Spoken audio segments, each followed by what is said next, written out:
I wish I could have better control of the mediation sessions. Then you put in the mix of advocates being there. I get so overwhelmed. Sometimes I feel like I'm not in control. I've heard that from many mediators, and especially when it comes to the court annex mediation, where lawyers usually will be present, that puts the mix into another level altogether. And like I said, sometimes you can feel a little overwhelmed, a little out of control. So how do you maintain control as a mediator of the session? Remember that for those who have trained at the MTI, for example, I think it was emphasized quite clearly that remember always that the mediator is in charge of the process and that the parties are in charge of the content. And if we keep that in mind always, we will always have the control, yeah, of whatever is going on during that mediation session. And I would say that, of course, there are many things we can talk about under this, but just say that, let's say that this has to start from the very beginning, yeah, from the way we set up the room, the seating arrangement, the introductions, the welcoming of the parties. And here let me mention that for those who are doing court annex mediation, please don't sit in a courtroom setting. Even if you're doing the mediations in a courtroom, please don't sit up there like a judge or a magistrate or whatever it is. Yeah, please don't. Yeah, make sure you've done the sitting arrangement well, the way you've been taught, so that it does not look like we're in a courtroom. We are not. We are not in a courtroom. And like I say, you build that control and the confidence and winning the trust of the parties from the very beginning. Like I say, from even the setting of the room, the seating arrangement, the introductions, yeah, that welcome them warmly with a smile, so that you win them also. And then once you sit down and you do the introductions, make them start feeling already at ease and comfortable, yeah. And then you already start commanding the room, as it were, and go through that initial step or those initial steps, I think, slowly and very carefully. Make them relax.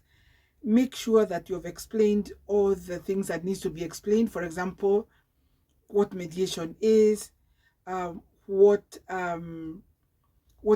how it differs from a courtroom and all that. But then if you go through the steps that are in the memorandum of understanding or the statement, the statement on agreement to mediate, the highlights are there. Explain them one by one slowly, yeah. Let them ask questions, and by that time already the parties start feeling you know what you're talking about, yeah. Or this person is actually in control of whatever is happening. And that's the time also when you explain the roles of each person, what the mediator's role is, what the parties' roles are, and what the advocates' roles are as well.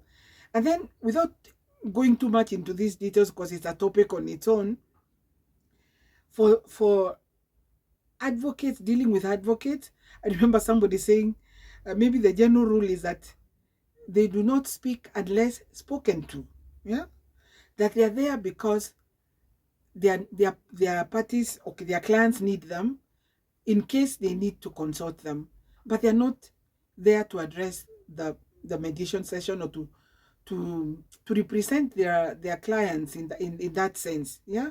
But on the other hand, one of the ways the mediators can also make them feel that they're not going to make them get overwhelmed or overwhelm them is to, if need be, for example, you can ask an advocate who sits in, would you like to address me on this element of the law? Or so if they are spoken to, of course they can give you, they can talk, they can give you their opinion and all that. But otherwise, they are not supposed to be the ones controlling the session. And make sure that you're very firm about that. And the advocates who understand what mediation is all about, but some of them just tell you, I'm not even going to sit in. I'll just bring in my client. I will sit outside, or some of them will sit and be consulted when they need, when the client needs that consultation. But then for the parties in general, and the advocates included also, please take time to go through the initial steps very well, the introductory part. I would rather it takes longer than you would even imagine. Don't hurry it up, yeah? And then once you start winning your trust and confidence, then things get a little easier, later on, yeah? Um, Remember that of course, during the session itself, you'll be applying different mediators skills. And as we are told, it's like a toolbox. You pick the instrument that suits that job that you're doing then, yeah? You will be the one to know when to use reframing, when to do active listening, when it is to manage emotions, when it is to uncover common interest and all that. And by the way, the parties, even without even thinking, they can feel it. They can feel when a mediator knows what they are up to, or what they are doing, yeah. And that way, you win them, you control them. And I didn't mention it specifically, but remember, when you're laying the ground rules, it has to be very clear what are the rules that you're laying down, so that they know they can follow them and all that. It's not a question of being high-handed, because if you are, then really you're not a mediator. There's something the matter. You have to know how to be in control, and very gently also, yeah. And that's why for mediators, we also say that we have to broaden our knowledge in so many things. We are able to detect a lot of things. For example, if we have a knowledge of psychology a little, yeah, we are able to read the body language. We are able to assess what's going on, yeah, without even being told. All that makes you feel confident and feel a bit more in control. So let's never tire of learning more things that even sometimes we think are outside our training as mediators, because they come to play and they help us at the end of the